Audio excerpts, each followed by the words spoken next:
Alright, let's do this. Rick. But The voice, though. so we're gonna go top to bottom or bottom to top. I feel like bottom to top would be easier because those are like. Yeah, it would make more sense. Like, because of the timeline. So let's start with China's relationship with surrounding civilizations. The main thing, tribute system.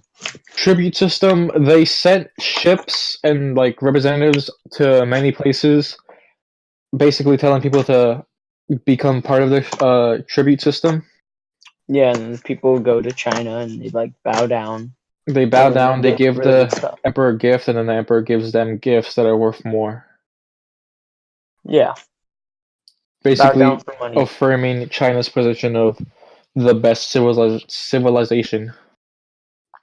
Superiority. And then their relationship with Korea and Vietnam and Japan were basically just like they were taking stuff from China and like champa rice. Champa rice. But like, it was basically the same thing. Selective borrowing of stuff. China's economic revolution in the 10th century. What is that? So it was I got 369 for the page. Mm-hmm. It was basically based on their population rising a whole lot due to champa rice. Mm-hmm. And then also like with more people they had more production. It was during the Song Dynasty. Yep. So it was because of what? Population growth? Yeah, they grew a lot. They grew 10 million people during the Tang Dynasty. And then to 120 million by 1200. Mm-hmm. There was a lot of urbanizing during the economic revolution.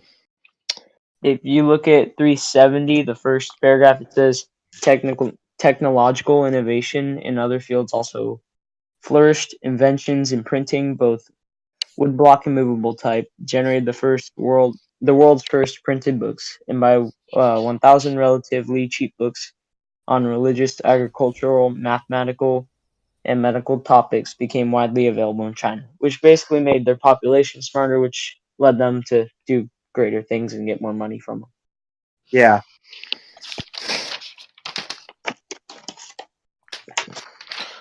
Oh, foot binding. That was, oh god, yeah. Yeah. But that wasn't part of the... Yeah. The pictures. Oh dear. You guys want to move on? Yeah, 369 talked about that question. Yeah, we can move on. Alright. Okay. So wait, hold on. This next one, like, this is... I feel like this was kind of, like... Gengino, didn't that have to do with, like, a trade city or something like that? Pretty sure. Like, weren't those a people? If they're, like, mentioned together, so Venice and Cahokia, is, like... Wouldn't they all have something in common as being, like major trade cities or something? Should I go first because Venice? Yeah. Is listed first. Okay, so Venice was basically it was at the time when like European capitalism, like that the Industrial Revolution and capitalism was like taking over, and there were two examples of places where merchants just completely controlled the state, which were Venice and Holland. So yeah, it was basically just one of the places where mercantilism was like completely dominant. You want to go with Cahokia? Was it a city-state? What, Venice? Or was it just like a city? It was a city. It was a city in Italy. Mm-hmm. But it was its own city because Italy wasn't unified yet, right? I'm not sure. Yeah, no, it wasn't yet. But that's where it was located. as in Italy, current. ruled by merchants. Okay. Yeah. Was there a social structure, like a hierarchy? Basically, the only thing it says is in Venice and Holland, merchants actually controlled the state. So the hierarchy was in favor of merchants. And Mm-hmm. yeah. Okay. So basically, Cahokia was like a dominant center with like it had like a pretty long history of mound building. Like that's so it was, like it demonstrated like its sort of ancient architecture kind of, and like really it was just a large structure. Mm-hmm. Mm. Was there a hierarchy? No, it was just like People in next, mounds living there, doing their job. yeah, culture, So a big city and stuff. Okay. Like ancient, kind of. yeah. Okay. So Gengino was in the Niger River. It was one of the Niger River civilizations. hmm It was basically just an urban cluster. And it surrounded like a big middle city, and there was no like social structure or hierarchy. Basically, people basically just specialize in certain jobs, like what's it like iron smelting and weaving and stuff, and then that slowly turned into castes, kind of like India, where you can only marry inside those a certain caste, and if a child was born, whatever caste they belonged to, that's the job they did. Yeah, that's pretty straightforward. And then, so last thing is this later on, there was a growing network of indigenous West African commerce. So they sold stuff to people, and then they needed iron ore, salt, and fuel. So they just started trading long distance on the Niger River and overland by donkey. Mm. And then Really, they're all ancient, in a way. that's it. They aren't Yeah, what? related. I don't know why they're all in the same category. I mean, they kind of are related because they all had like stuff to do with I don't know people like doing their jobs. I guess so. Like Italy specialized in merchants, like all selling. Cahokia specialized in people just doing their jobs, to earn money and stuff. And then Geno just had to do with people like being a part of a specific group that only did a certain job. Yeah, and then they helped each other out. It said too. Yeah. Yeah, So really. I guess you're right. It doesn't really relate. They weren't states. They were just cities Yeah. Yeah. that people lived in. Okay. Next thing, silk and sand roads. I got Okay. those as page 318 and 334. Well, I'll just say what I have, like my knowledge of it. So the Silk Road basically linked Eurasia, transferring a bunch of luxurious goods such as silk, and then made China become like become rich, for their needs for goods and stuff, and also it carried diseases. Merchants and nomads uh, sort of did these long trips, and yeah, Yeah, so it's like your basic trade route. It brought goods, yeah, cultures, and diseases. yeah. So Buddhism was like an example that went through the Silk Roads to get to China from India. Yeah. Yeah, there's really not much to explain there. I guess another point would be that. Actually, no, never mind. That's not a point. I have nothing else. Oh, a thing to remember about them is like the Silk Road specialized in silk. I mean, it was called the Silk Road. And Yeah, then the Sand Road specialized especially in salt. Specialized especially in salt and gold. Gold. Yeah. But salt was the big thing. So basically on all these roads, it was culture, disease, and food Well, and goods yeah, that they that's already traded. good. Okay, so what about specifically for the sand road? They use that's what I camels was to get saying across first. the desert in Africa, or trans-Saharan Africa. Yeah, it was the one that the main things that were traded with. I'm pretty sure it led to a lot of like social disorder due to people coming from inland outward for better opportunities of wealth. All right, So yeah, trans-Saharan slave trade. That was used with the sand roads and slave, stuff. salt, and gold. Yeah, Yeah, Also, yeah, the trade caused a lot of empires to be built to like begin. yeah, yeah. Other than that, there's nothing else. All right. City-state civilized. All right. I got that for page 82.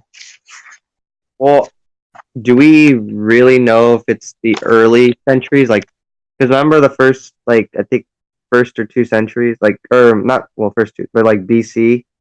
I forgot what year though. It was like a city state was considered like there was one ruler who claimed to be like some kind of deity, and then like he would like sort of rule over that. But then the city states, like, you know, towards the pre-modern times, like if that makes sense, like those like kind of changed a bit, right? Or were they all like kind of the same?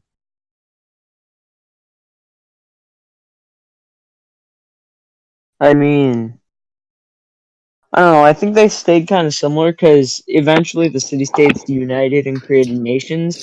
Wasn't They the were city-state? basically The the city city-state state. stayed the same thing like throughout the whole, like throughout all of history. City-state and city-state. Yeah, but then like they kind of got eradicated as big nations blew up. Yeah, no, they were city-states, but then bigger empires Yeah, just took them over. yeah. The city states were basically tiny nations. Like the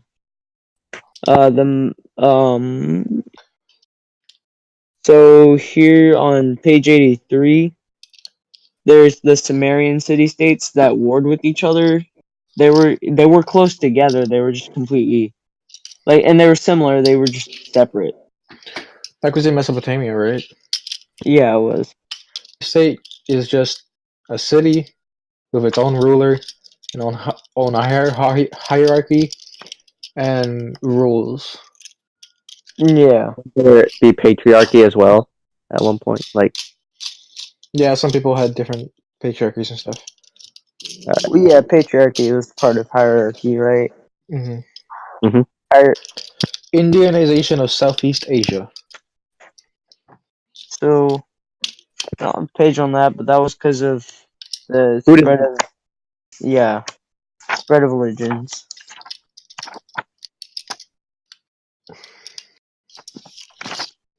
Well, it happened because of the sea roads in the Yeah, Indian Sea, right? Yeah. Yeah. Indian Ocean. Traders, Oh, Indian Ocean, yeah. 328. Traders, what? Which page? Page 328 Okay. is where it starts. I just flipped Traders it. brought their culture and ideas to the areas of Southeast Asia, and then it Yeah. just slowly caught on. That's why coastal ports were the first to like become religiously diverse. Hmm Housing many different religions. A big important one was Buddhism that really flourished in Southeast Asia. Yeah. It flourished, but it took a lot of Chinese resources when it was like funded, and it didn't pay them back. So eventually, I think it was the people from like the north more. They caught on, and they like began discriminating and like taking down the temples and stuff. Here, I think I got it. So, culture and ideas and religion were spread to Southeast Asia from India, Mm-hmm. mostly to the ports, or it began in the ports. Then people tried to take over or like control major places that trading happened, like that one like strait. the Strait of Malacca, Oh yeah. yeah, that's important. Malacca. and then that caused. And basically, while people were trying to do that, they needed to create a state, so many states were created, like Sirivijaya and the Khmer Empire. Yeah, I know what you mean. And then they used an example of beliefs they used was some of the Southeast Asian rulers found attractive the Indian belief that leaders were god kings. So like that's some stuff that they use. But other than that, it's basically just India influence over Southeast Asia. Also, some of like Buddhism and stuff, like it changed. Like there were Yeah. Chinese modifications or like changes, basically. Yeah. What Chris said. Yeah. Yeah. Yeah. Hey. Okay, Yeah. spread of Christianity, 16th century. I think also in the 16th century was Christianity in China. What? So Like, with like remember when the missionaries went over to China? And yeah, and like the Jesuits were like sort of yeah, looking up to the Chinese culture, yeah. wanting to learn the language. Go to page 725. It has a blue title, Christianity Outward Bound. There you go. Found it, Chris. There you go.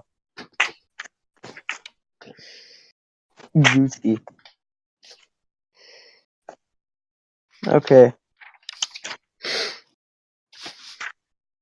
So,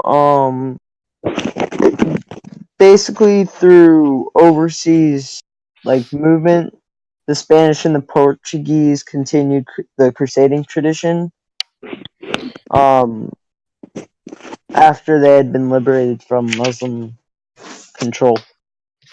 So basically, they took the Christianity to places like New Spain and Central America, British North America, New France, which was in Canada, places like that. It spread. Brazil. In Latin America, there were some changes to Christianity because some of the Indians, made it like become part of their original culture and religious ideas. I think that's one of the things, right? I don't Isn't it? fucking know. It just says Christianity in 16th century. Yeah. Okay. Yeah. So it spread through nations overseas, through conquering, and Wait. a lot of in the Americas, a lot of forced Yeah. conversion. Spanish took like control like the Aztecs and Incas and stuff. Hmm. And then this part also has China and the Jesuits. Oh yeah, them. They went Yeah. there to convert people to Christianity. It really Yeah. was just to get the goods from China to Europe, or like and ideas. Well, They China.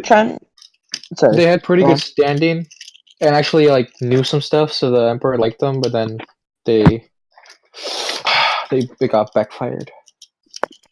Yeah, they were accepted at first, and like a lot of Chinese converted to Christianity, and then the Pope switched a policy or something and claimed like full authority over Full the ownership Chinese over Chinese Christian China. Christians, Yeah, so and which the made the emperor Pope wouldn't angry. have that. Made the emperor angry, and he wouldn't No, have the that, so Pope. he kicked him out. Yeah. They got booted. Wait, what were you saying? Wait, Andy? I was just gonna mention about Manila in the Philippines. You know how the Spanish sort of came over there and they were Christian. So wouldn't that be like Christianity spreading in the 16th century? This is around Yeah, that time too. All right. yeah. And Let's Next go to the one's spread of about Islam. Islam. So on page 14, it says the making of an Arab empire, which 14? 418. 418. The transformation of Arabia, the messenger and the message. So basically 414 to um to 420. That's basically the bulk of what you need for the spread of it, at least. In Arabia, there was a lot of like war and stuff, and there was a lot of different religions going around. And then this man named Muhammad Mm-hmm. spoken to God, blah blah blah blah blah, Islam, and it spread through trade and stuff. And Muhammad built an empire, and then that empire conquered a lot of places and influence. Conquest played a role in the spread of Islam. Remember the Battle of Talis?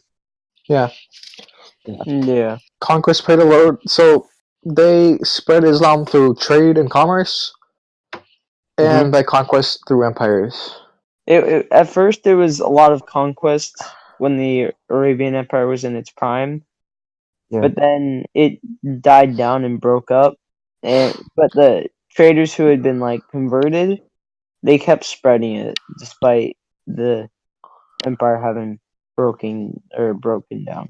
Yeah, once the first empire broke down, which was the Arabian Empire, right? Yeah. The next huge empire of Islam was the Ottoman Empire. Yeah. Both empires tolerated any religion, right? Yeah, they're pretty tolerant. There was special taxes and stuff. Oh yeah, They were tolerant. it was The jizya tax? yeah, jizya.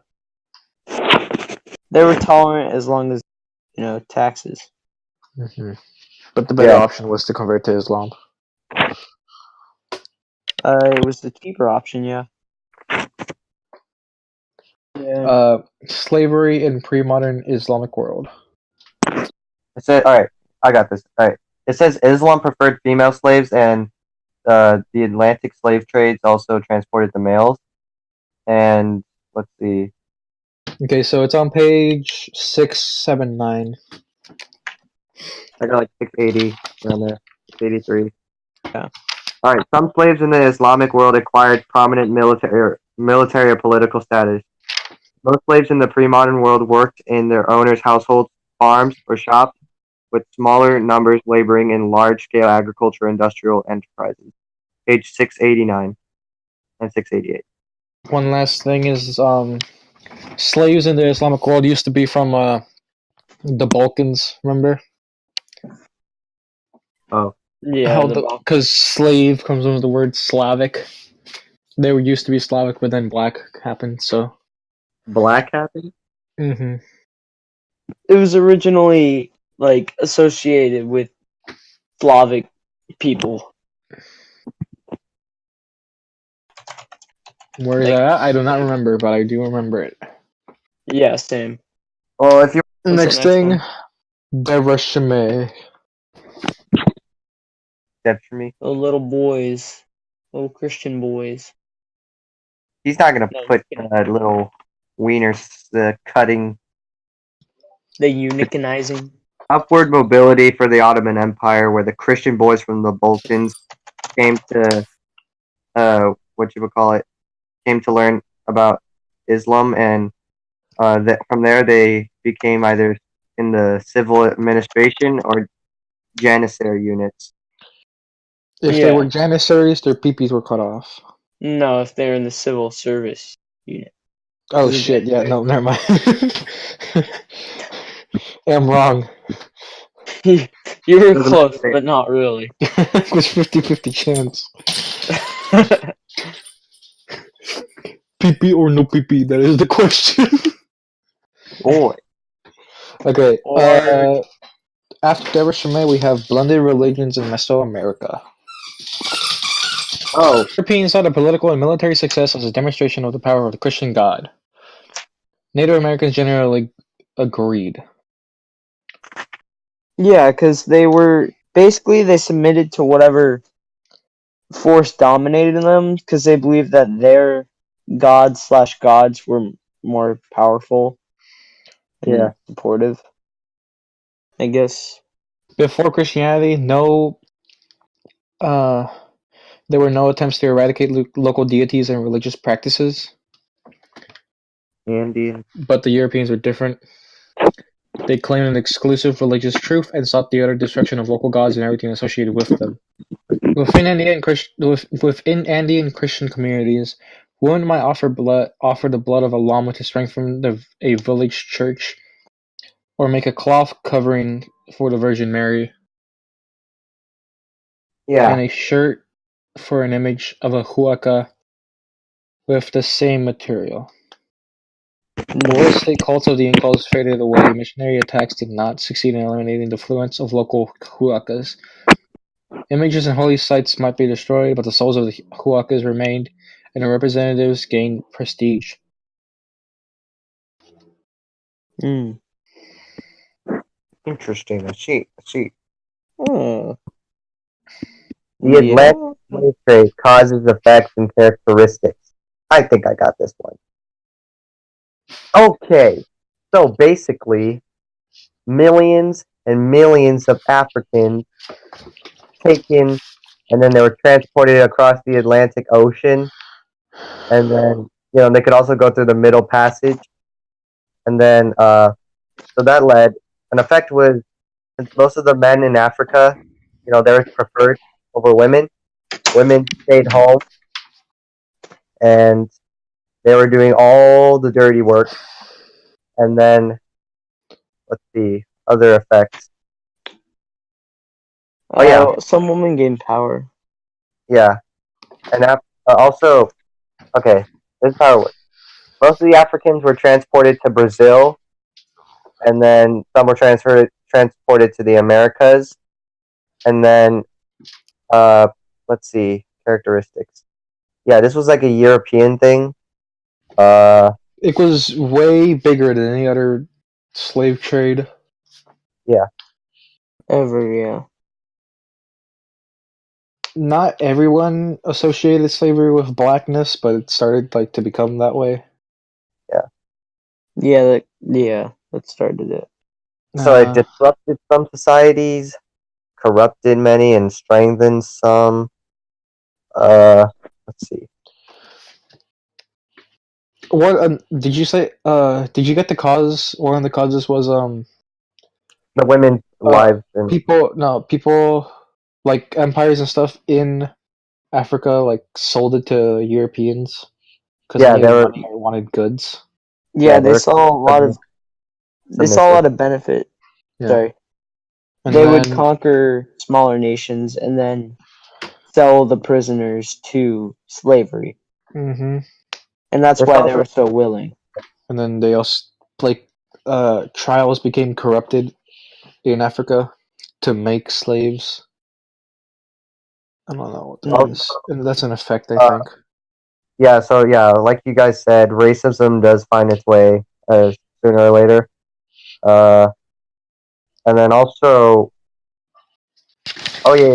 Europeans also died from when they were trying to get the Africans from diseases. Let's see. Yeah, if they tried to invade, then they died. They couldn't because one, they were they didn't have an advantage, and also they would get sick from the foreign disease. And then, remember the two West African kingdoms? Benin was the one who wanted to engage in the slave trade, and Dahomey also wanted to, or they wanted to become stronger by exploiting the slave trade. So yeah.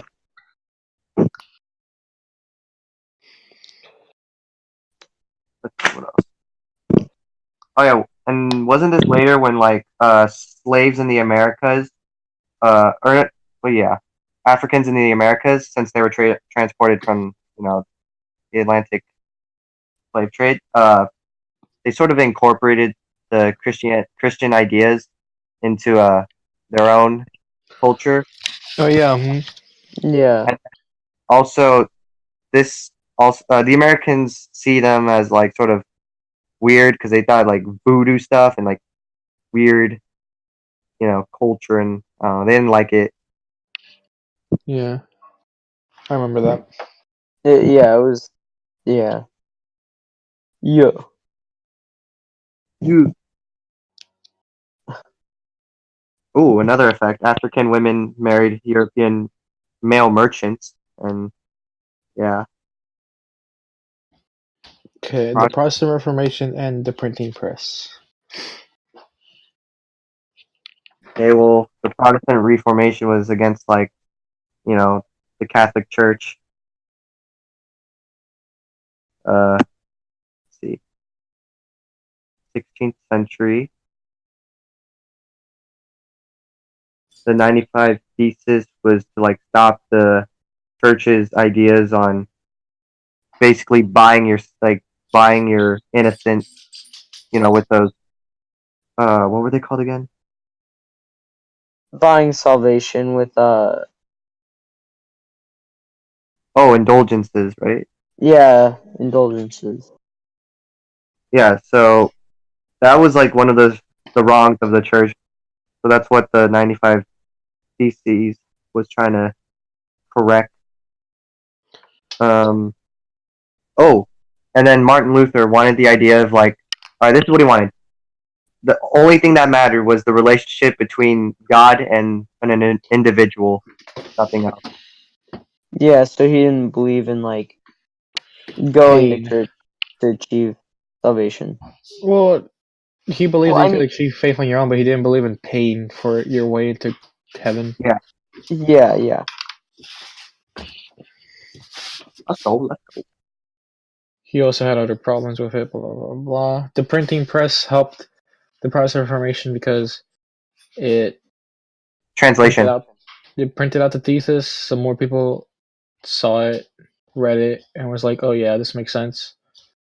And Yeah. then it printed out the Bible hmm so that people were actually able to read it on them for themselves at home instead of going off of what the pastor guy said. Yeah. Yeah.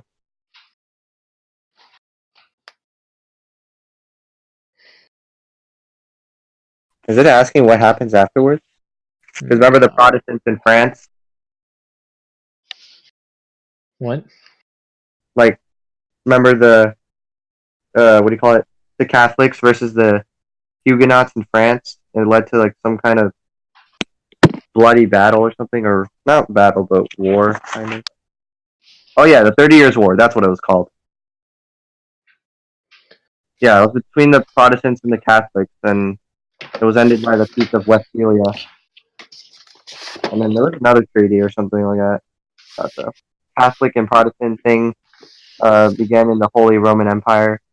Then it spread to Europe. So that was the 30 Years' War, Mm, and then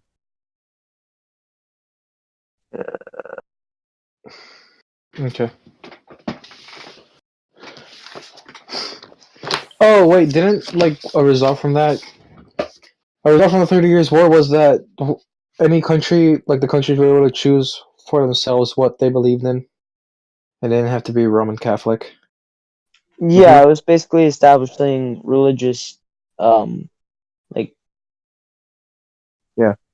what's the word for it? Religious independence. Yep.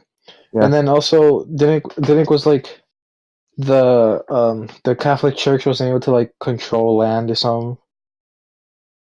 Well, Yeah, they lost. basically the Catholic Church just lost power. Yeah, because Yeah, the Reformation challenged their power and the Pope. yeah, But basically, the Protestant Reformation was about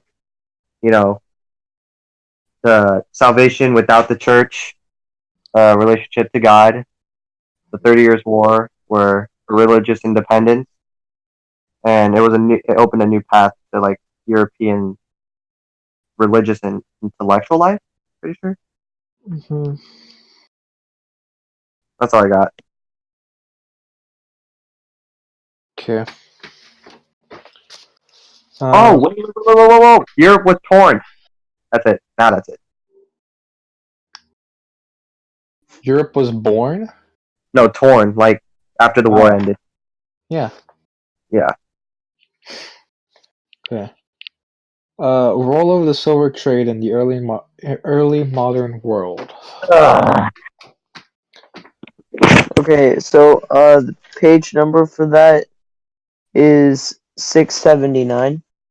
6, 7.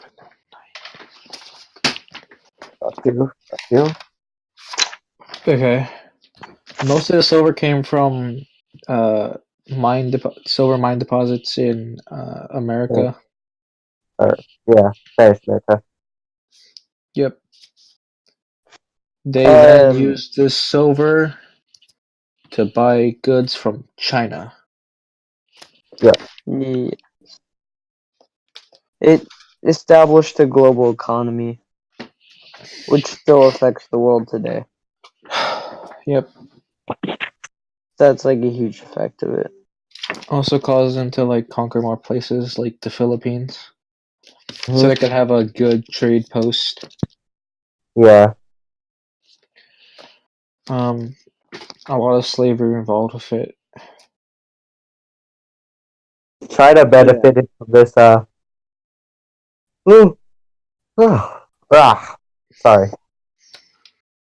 Benefited from the silver trade. With the role in the early modern world, I don't know. Just established a global trading network that would later lead to more trade. I don't know. Yeah. So it helped like fuel the Industrial Revolution a little bit. Also made some places become more commercialized, I think is the word, where they just produce stuff to sell because they wanted the silver. Yeah. And then Spain becomes economically poor because they couldn't handle the silver very well. They didn't adjust to, or they didn't like adjust to it. They didn't try to fix anything. Use inflation and stuff, and didn't Yeah, really, the inflation of prices of Americans were used for these darn mines, and yeah, and then they started like dying a lot due to disease and stuff, and the so harmful a lot of mines affected the environment. Next is the Enlightenment. Page 745 for the Enlightenment. 745. It took the new approach to knowledge, rooted in human reason, skeptical of authority, expression national laws, was now applied to human affairs, not just the physical universe. Okay. It was believed could transform the human society. Also, the major idea of Enlightenment was like progress, remember? Yeah. Basically, everybody during Enlightenment just challenged religion, I guess. Like how rulers said, "I rule because of God." And just forced people to challenge that. It was enlightening. Oh my god. The Enlightenment challenged the gender hierarchy. The theme of the Enlightenment, and what made it potentially revolutionary, was the idea of progress. Human society was not fixed by tradition or divine command, but could be changed and improved by human action guided by reason. Yeah. Conflict and struggle, basically. That was their thinking. Conflict and struggle. Look, the Romantic movement in art and literature appealed to emotion, intuition, passion, and imagination, rather than cold reason and scientific learning. Okay, let's go on. Gucci. Okay, European role in trade. Early modern world. I got dominated the Columbian Exchange, or they benefited most. It's I got page 624 and 670. Got you. Looks like 670 has to do with like the international commerce, like the trading companies, Just true. along with the like silver trade. They had to do with that. Yeah.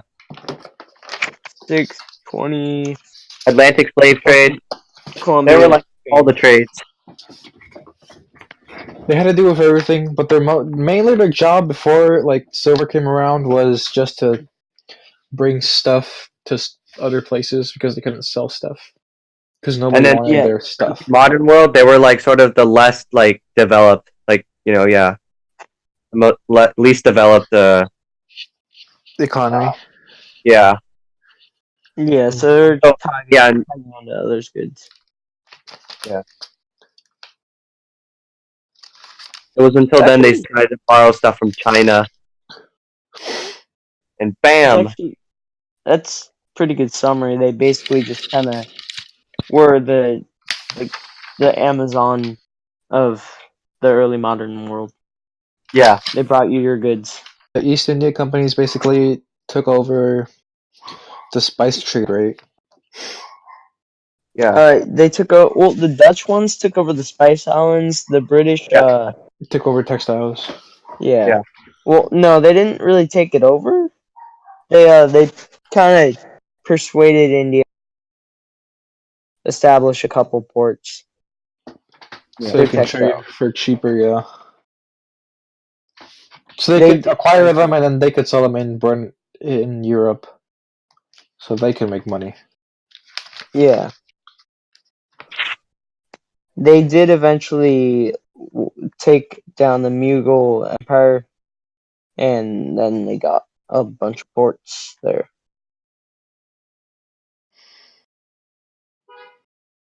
The Dutch remained to trade with Japan. Oh yeah. Capitalism versus Socialism, Karl Marx, the Communist Manifesto. Alright. Capitalism was basically caused by industrialization, and then Karl Marx saw capitalism and industrialization as bad, and then it was stopping from or not stopping. Socialism was like the key to this, what you call it, A greater society. communism. Mm-hmm. The ideas of socialism inspired the unionists and middle class, so they could all be the same and share. Yeah, but Marx expected the middle class or the working classes to make a revolution, and then take out the aristocracy. Yeah. Yeah, Marx was only partially right because The bourgeois. the working class did develop, but they didn't like revolution, like full-on revolution. Yeah. At one point, they actually enjoyed the thing. Only in Russia did people revolutionize. Yeah. Yeah. And China went to communism. And then the Communist Manifesto was a book that Karl Marx wrote. And Karl Marx was the first person to think of the idea of socialism. Yeah. A big proponent in the spread of it, also. Okay. Meiji Restoration.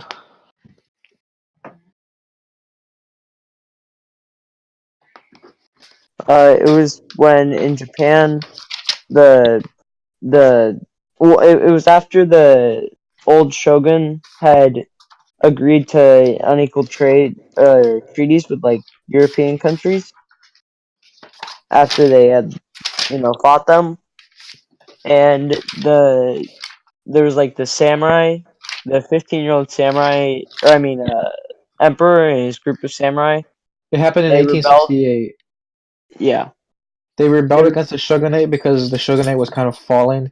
They were not able to keep the daimyo in check, and people were kind of just doing whatever they were doing, even though there were laws They were saying don't Yeah. do this, and they still did it.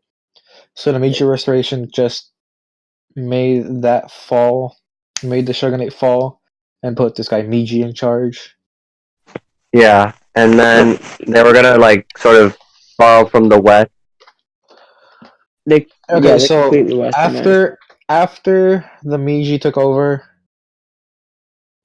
they first unified all of Japan, and then when they did that, they also changed the class structure. And then after they did that, they basically just took a lot of stuff from the West and Yeah. industrialized. Mm-hmm. Afterwards, they were recognized and respected by the European and like other great powers, and they They imperialized colonized. also. Yeah, They got Taiwan and Korea, both of which they treated like dirt. But other than that, they were respected and and they were viewed as hope to places like China and the Ottoman Empire. Yeah.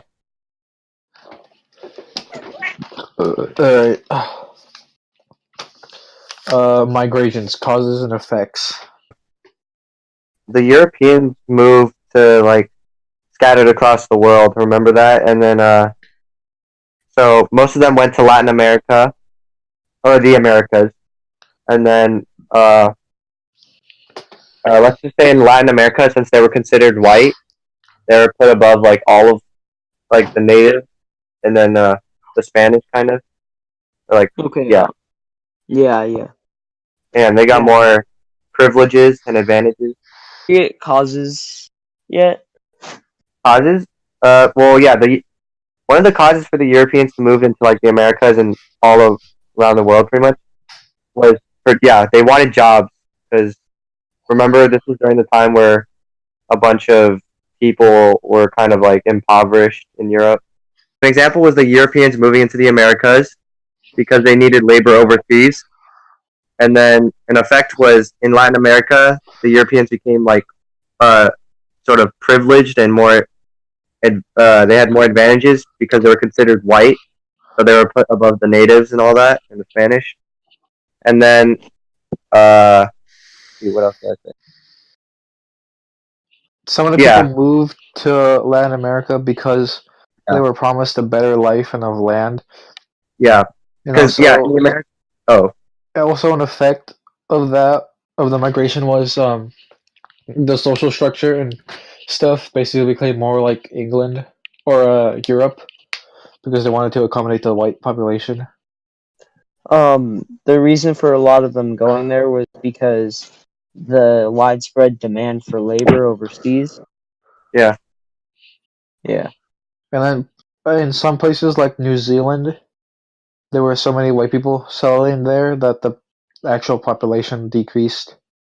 Like the native population decreased due to, I guess, disease. And then yeah. Sorry. Okay. At one point, a bunch of Chinese immigrants started like moving to like New Zealand and the U.S. But then they were kind of racially discriminated by the locals, and they try to like sort of restrict the Chinese immigrants from coming in. But really, it was just like all because of labor. Yeah, people needed labor during that time. Yeah. People needed jobs and they didn't want others coming to take them. Ottoman Empire. Young Turks versus the young Ottomans. Yee. Ottomans believe that they should incorporate or like take the Western ideas for a better political life. And then Young Turks. It's on page 942. 9? Wait, I thought this was more of like the recent times, like or like towards the more modern era. Yeah, 942. Oh, they said 492. What the frick? Never mind. No, 942. Okay, never mind. They were considered the sick man of Europe. They slowly lost territory due to nationalist movements where people got in their independence, or just because people conquered territory, like France conquered Egypt, and then it There became was independent.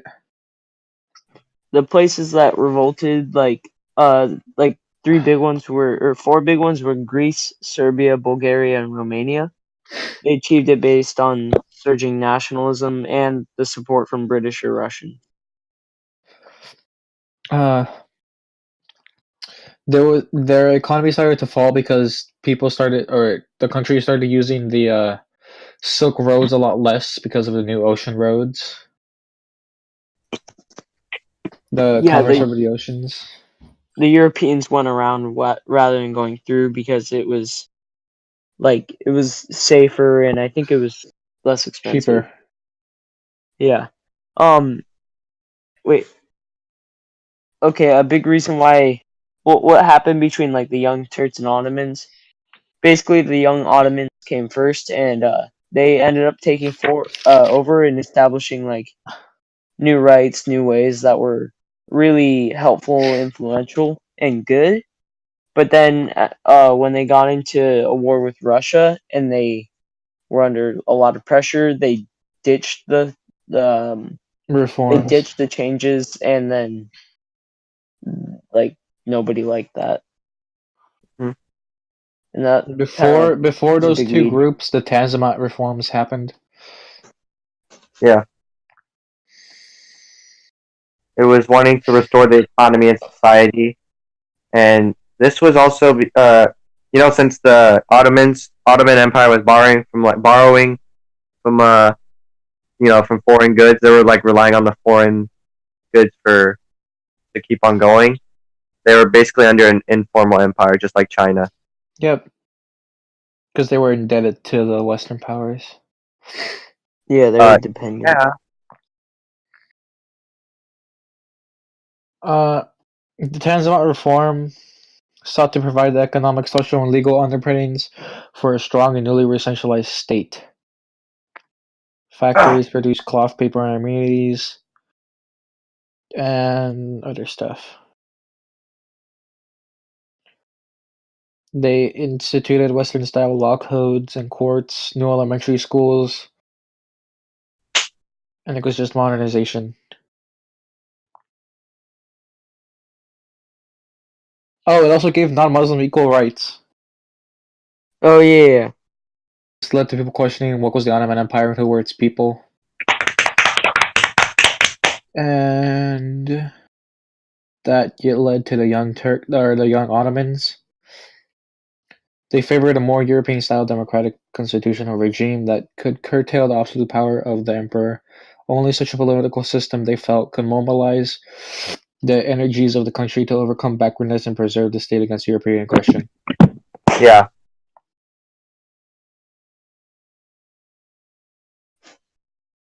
They urged Muslim societies to embrace Western technical and scientific knowledge while rejecting its materialism.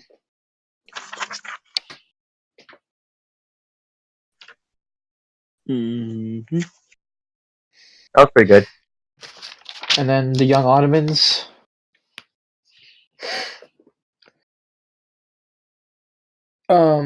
They opposed the revived despotism soon surfaced. Oh, wait, no. The Young Ottomans opposed the despotism. No, that was the Young Turks. Oh, yeah, Young Turks. They largely abandoned any reference to Islam. They advocated a militarily secular public life, were committed to thoroughgoing modernization along European lines, and increasingly took about the Ottoman Empire as a Turkish national state. They're made up of the civilian elites And military elites. Yeah, that's why they were like well funded and they had better support, I guess.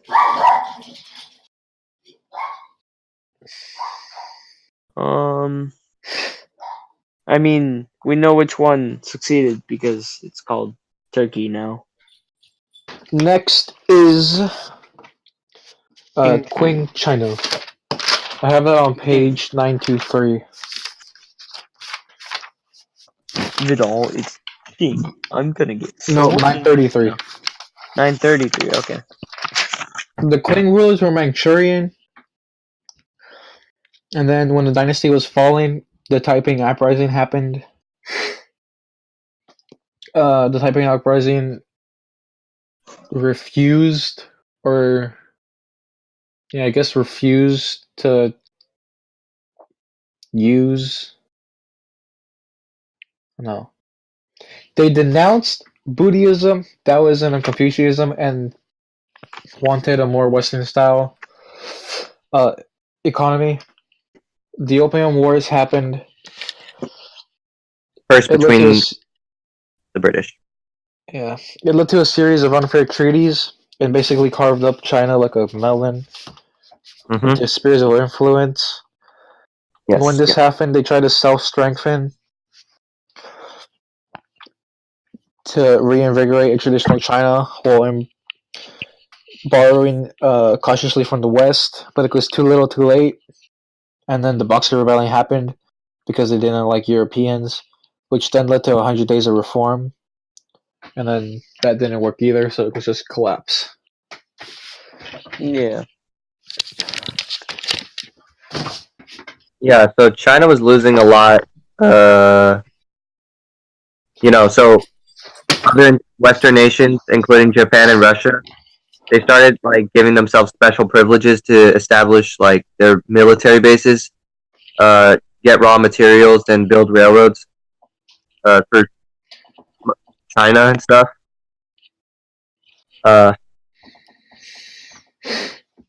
Yeah, the Qing dynasty was weak because even though it was saved, it was still weak. But it didn't really serve the Chinese well, but the Europeans, they benefited from it. Mm-hmm. So foreign imports were open, because due to the unequal treaties China was involved in, due to losing the wars, and then that caused the Boxer uprising. So there were xenophobes, and they started freaking killing every Christian. Europeans or Chinese Christians. Let's see what else. They soon failed, and then China was punished.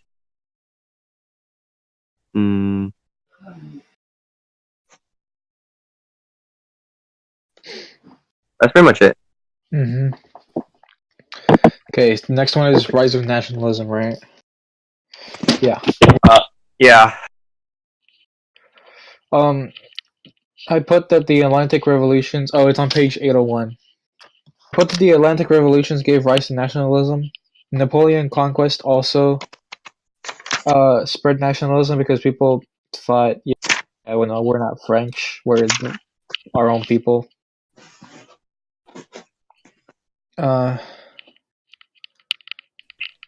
People started to believe that they were deeply bound by blood, culture, and a common experience in language. Yeah. The idea of the nation was constructed or even invented, but it was often imagined, presented as a reawakening of older linguistic or cultural ideas or identities.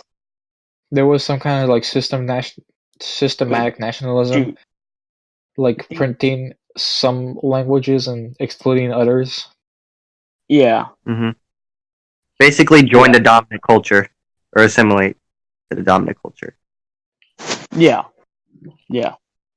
And inspired political unity. Yeah. Oh, and also helped to decrease the chance of socialist uprising because people thought they belonged more to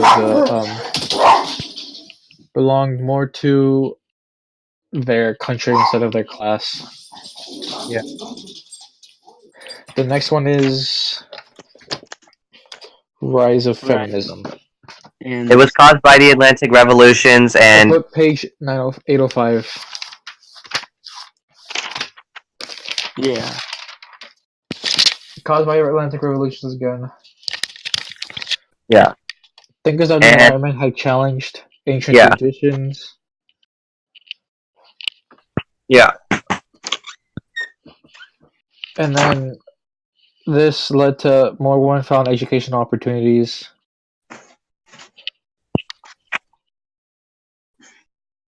men were freed from household drudgery. The first women's conference was Seneca Falls in New York in 1848. Seneca. Seneca Falls. Elizabeth Cady Stanton drafted a statement that began by paraphrasing the Declaration of Independence.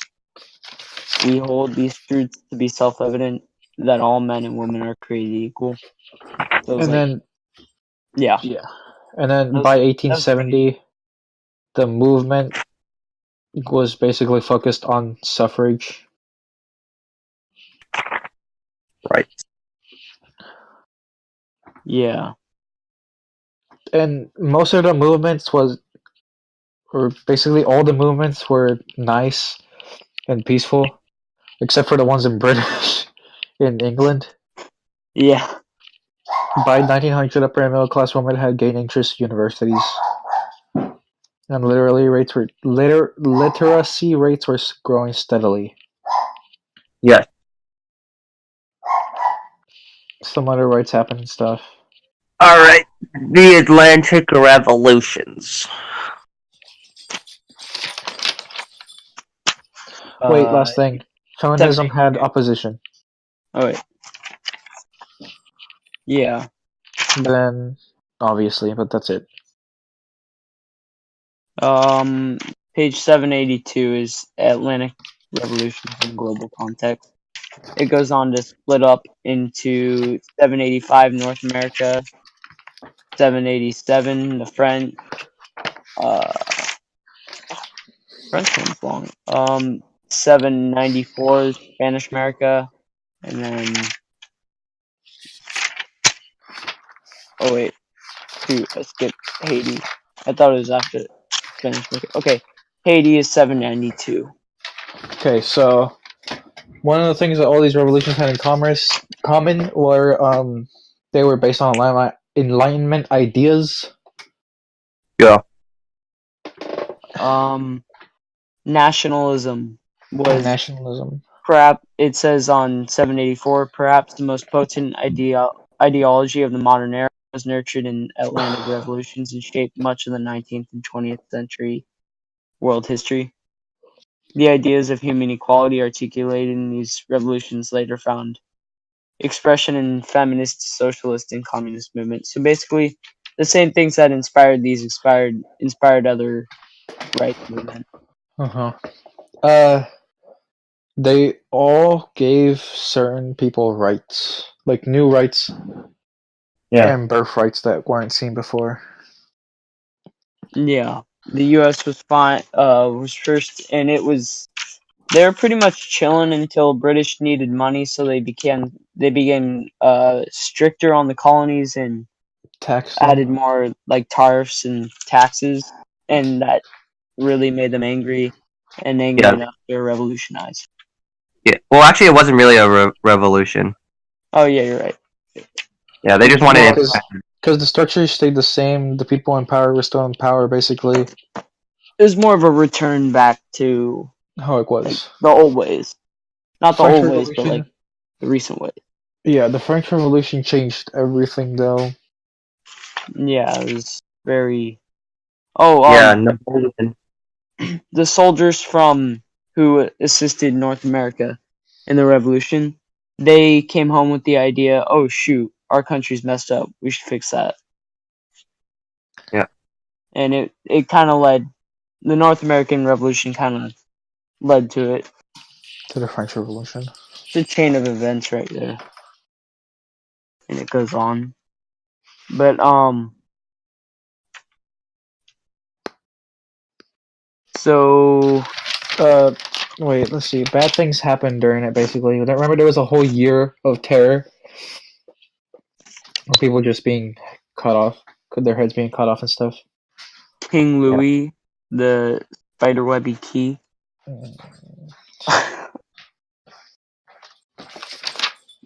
That guy made everyone mad.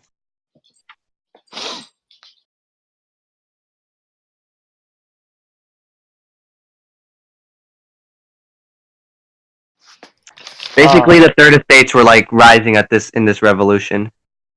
Yeah, there were 3 estates. 2 were upper, like more higher class, and the third was all of the lower class, which was like 90% of the population. It was like 98 or 96 or something. 98, Yeah. I think. It was a lot.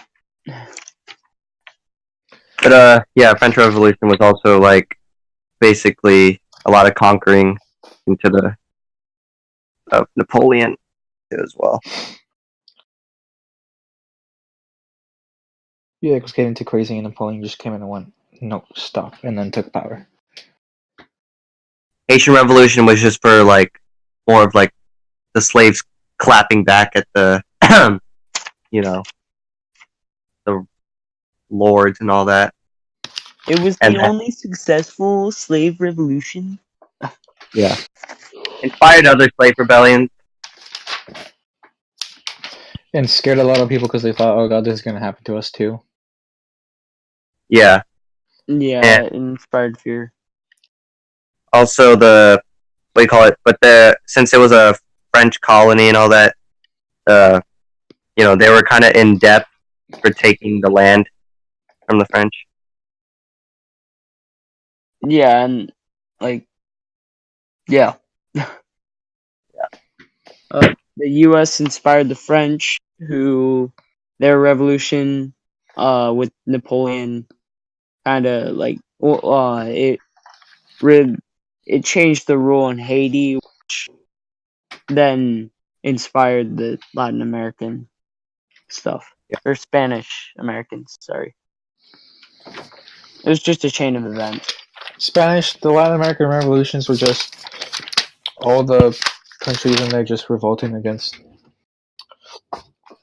European conquest, created a lot of states. No one went. It wasn't one whole state though, because everybody was different. Like Brazil was different from Colombia and stuff. Also, in the Haitian Revolution, the slaves were like, you know, equal and free. They were citizens, but also weren't they like? But they didn't really know how to do anything politically or something like that, right? They had the main leader. What's his name? Toussaint Louverture. Yeah, him. He was like a good political and military leader. So that's why like it went well. It didn't. It didn't completely go. Oh yeah, bad. freedom in Haiti meant no slaves. Yeah, not many rights to people.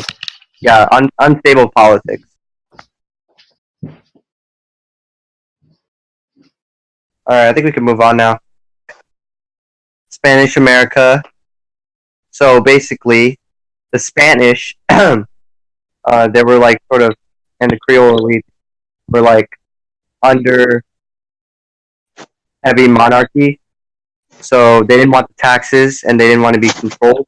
They wanted independence, but they were all like divided. So that's what led to, or that's why it took so long to sort of revolutionize completely. It took like 15 years. And then, yeah. So there were many movements. So once Napoleon invaded Spain and Portugal, the Portuguese family were exiled into Brazil. So this gave Latin America a chance to take action. And, you know, the whites were outnumbered. Napoleon just kind of. Yeah. Yeah. Okay, I gotta go now. Alright. Remember to put the command in, and then I'll just do everything else. Finish the last 2 topics, yeah? Alright. Yeah. Okay. Bye, guys. Yeah. Yeah. Yeah. But women didn't really gain much from the independence, and the colonies were never united. That's why it's called Latin America. Oh. United States of Latin America. Psych! Yeah. Okay. That's it. Okay! Oh, frick! Now we have to do the freaking imperialism. Picky one. Yeah. I have it on the back of my paper. I don't have the pages. So let's Oh just my go goodness. off the top of the head, okay? Like I wrote it down, like what I know. So. Okay. Yeah. Imperialism. So, which countries colonized? So, wait. Oh yeah, most of Africa was colonized. China was colonized. Korea. China wasn't technically colonized. There were spheres of influence, but it wasn't like technically colonized. I don't know. It was just, yeah. But yeah, you're right. Yeah, most of Africa, some Asian countries, and Ottoman Empire was one. Korea, Taiwan, Vietnam. Huh? Yeah. Yeah. And the colonizing. Wait, sorry. I keep interrupting. No, I keep interrupting you. I'm sorry. Alright. It's okay. Let's see. Actually, yeah, those are the colonized countries. Anything else? The U.S. along with South America. Oh yeah. Oh yeah. Because yeah, an example is Manila and the Philippines. Kind of, they were kind of colonized, and then yeah, Latin America with the darn Spanish again. All right, and the colonizing countries was basically the Western powers. So like France, France,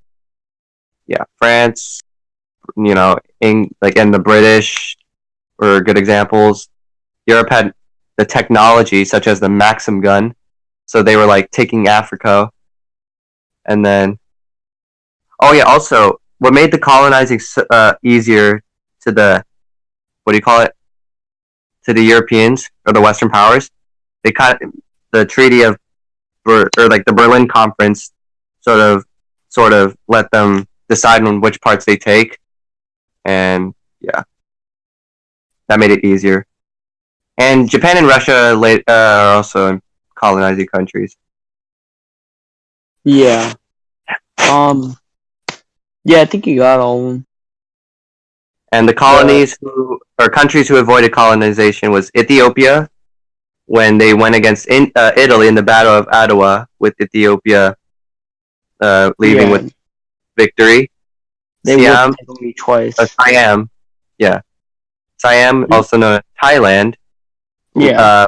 They were able to fight back because of their, I think it was military and distinct, or... They were ambitious. Yeah. And Liberia was mostly because they were U.S. territory. Yeah, they were part of the U.S., which was a great power. Yeah. The rebellion. Sorry. No, which one do you want to do next, actually? I mean, I was looking at the results. The results, yeah. What happened because of colonizers? I mean... Well, that caused migrations. Yeah. Yeah, yeah. Yeah. And it also caused, a lot of, political and economic downfall, such as in China and the Ottoman Empire.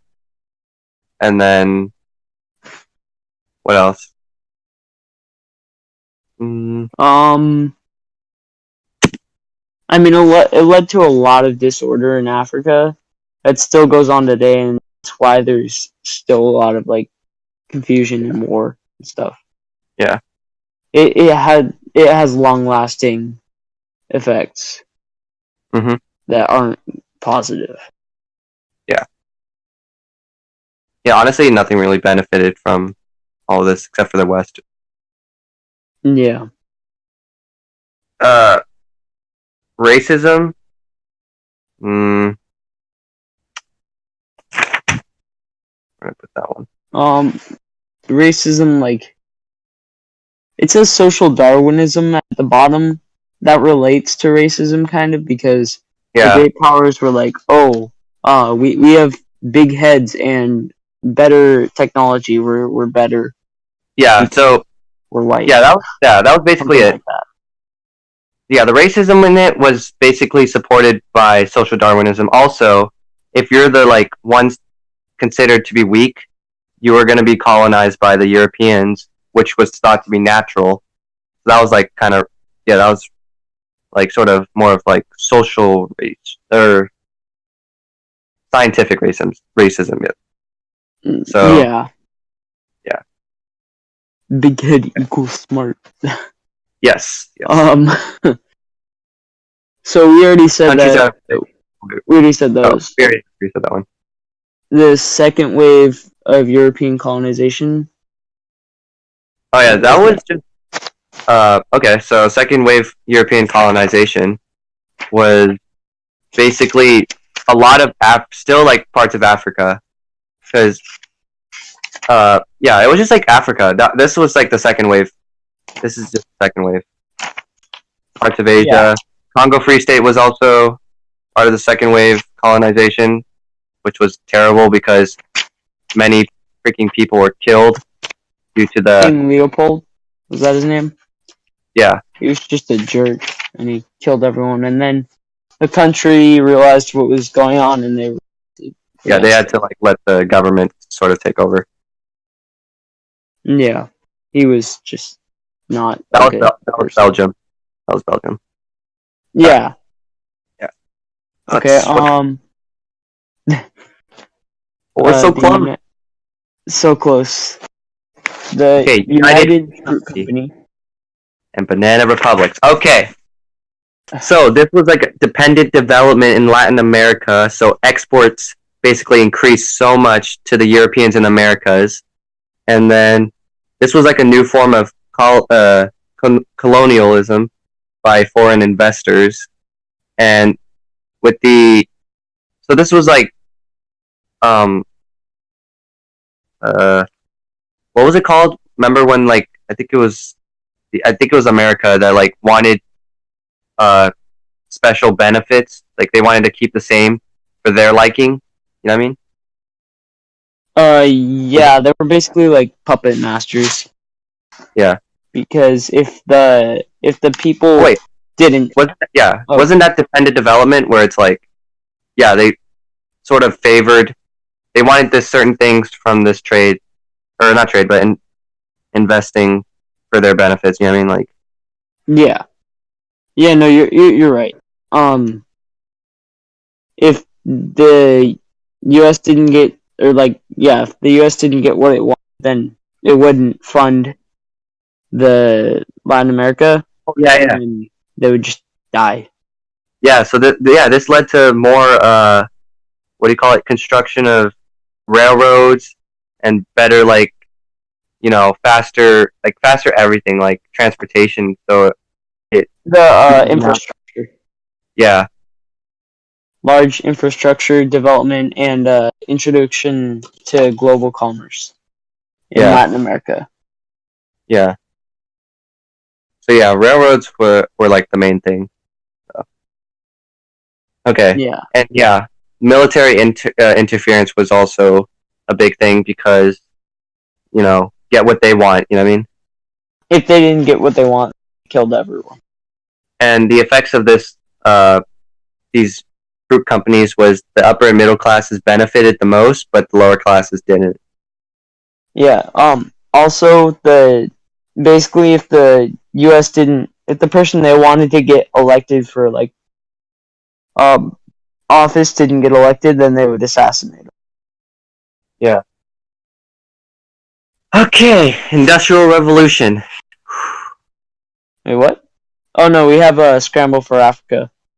Oh wait, I thought we just talked about that though. Oh yeah. Wait. Yeah.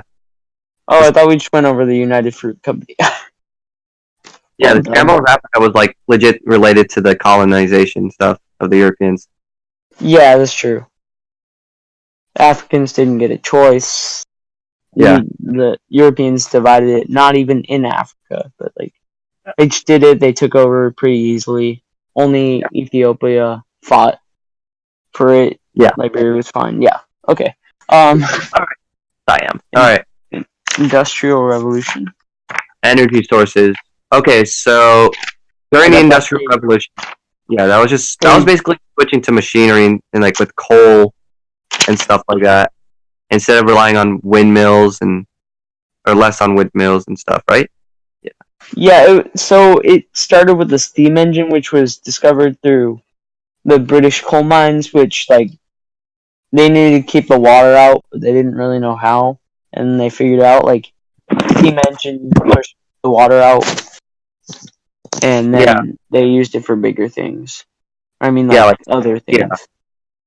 yeah, oil, Energy, coal, and stuff like that. They replaced the water, wind, wood, and like human fossil muscles. fuels. Yeah. England/Britain. It kind of started there. Yeah, Uh, England was like the first to. Yeah, Britain was the first to revolutionize or go through the Industrial Revolution. and for a lot of reasons it didn't make any sense. Like they were poor, they weren't technologically advanced at the time. Yeah, Their only real advantage was like they had a lot of influence on the Enlightenment and the yeah, scientific revolution. yeah, and Europe being competitive with their states, this pushed them to grow faster. You know, through the Industrial Revolution, and then Yeah. yeah, like they didn't have Oh, any economic advantage though. the government did. They sponsored private inventors, so it kind of inspired people. Yeah, sure. So Latin America, I Oh wouldn't yeah, really. Latin. They never really industrialized. They just kind of got industrialized machinery from like the U.S. and stuff, sponsoring them. Let's see. Hold We on. kind of got it in the front company, like the infrastructure and stuff. Oh wait, you know what? Okay, we talked about Europe, but we didn't really talk about Britain. So here, I got it right here. So remember, the landlords put an enclosed on the agricultural land, so then like farmers had to move to like um to like labor and stuff like that, like actual labor, and then they also had like Actually, entrepreneurs, be able to invest in all this stuff, like in businesses, uh, and this what else? Yeah, they encouraged commercialization and economic innovation. The British, and yeah. yeah, and like you said earlier, the scientific revolution helped the Great Britain's technological innovation. They And had a lot of coal and yeah, stuff. Like they had they had, close together deposits, yeah, and and they had dinosaurs. they weren't subjected to Napoleon's Yeah, reign of nationalism because they yeah, were off land. They were an island. Okay, so Latin America. yeah,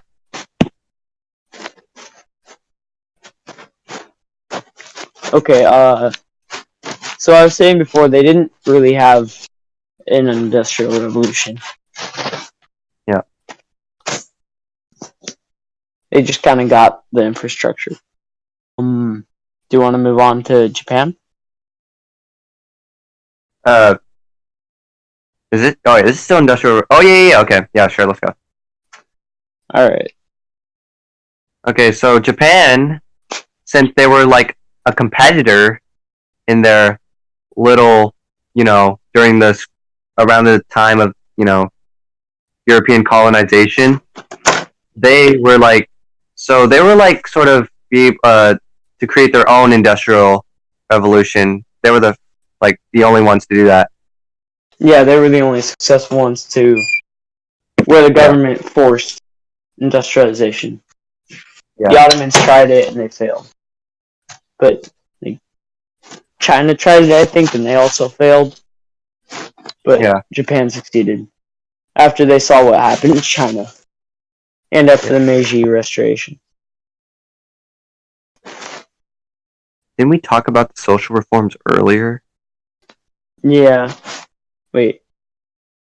Alright, hold on. Actually, I mean, social reforms would kind of be included in like feminism and suffrage movements. yeah.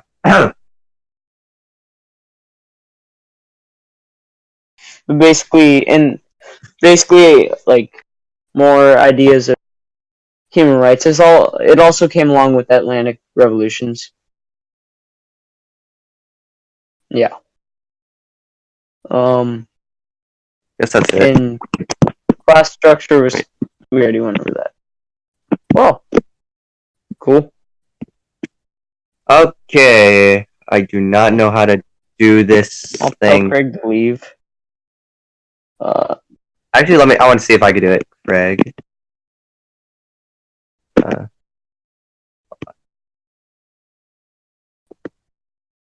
Alright, it's gonna work. Okay. Bam! Oh, I was typing the same thing. it didn't work. Like my nigga